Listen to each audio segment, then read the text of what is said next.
Niché sur les bords de la Garonne, le club de modélisme de Camblanne offre aux passionnés du genre, aux plus anciens et aux jeunes, l'opportunité d'un accès populaire à une discipline trop souvent onéreuse.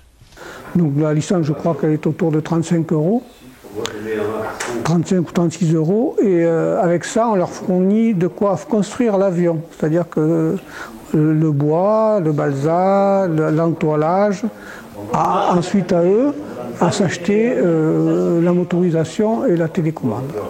Mais ça intervient dans l'année. Pour la Noël, par exemple, leurs parents peuvent leur offrir le moteur, l'anniversaire, la télécommande, et ça fait qu'en fin d'année, généralement, ils pilotent leur avion qu'ils ont construit.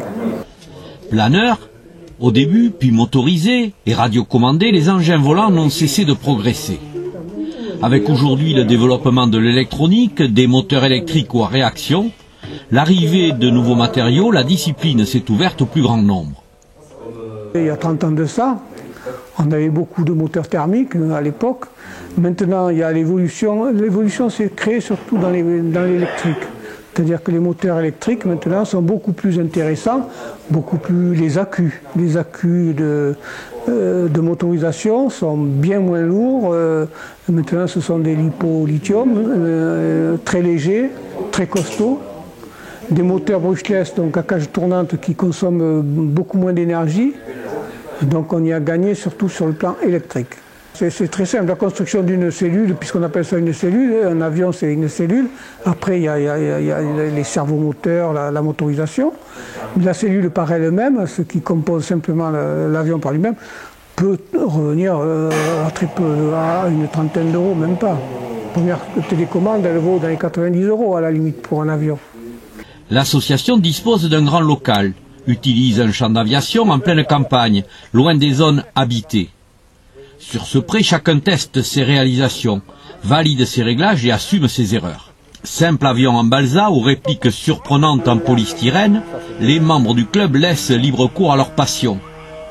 La voltige, le vol classique, le simulacre de combat aérien, ou comme Francis, qui avec son engin mi-avion, mi-oiseau, joue et trompe l'œil des hommes, mais aussi celui des volatiles. Là, j'ai mis les gars, je suis revenu en plané. Et après, bon, mais c'est une histoire de manche, faut le faire voler, c'est-à-dire c'est tout à l'état à la radio, quoi. Alors c'est l'imitation d'un oiseau? Ah oui, oui, oui. Un aigle de tête blanche, un aigle, l'emblème des États-Unis. La dernière fois, j'avais 22 buzzers qui me tournaient autour. Au mois de février-mars, quand les oiseaux ils commencent à s'accoupler ou à frayer, il y a toujours la femelle qui est devant et le mâle qui est derrière. Et automatiquement avec le mien, quand je vois les deux couples qui volent, moi je les suis parce qu'ils ont mieux connaissance l'aéronautique que moi. Donc ils planent et moi je vais derrière. Et le mâle il fait un demi-tour et il essaie de me dire attention, la femelle c'est à moi. Une discipline à découvrir lors de la journée porte ouverte du club.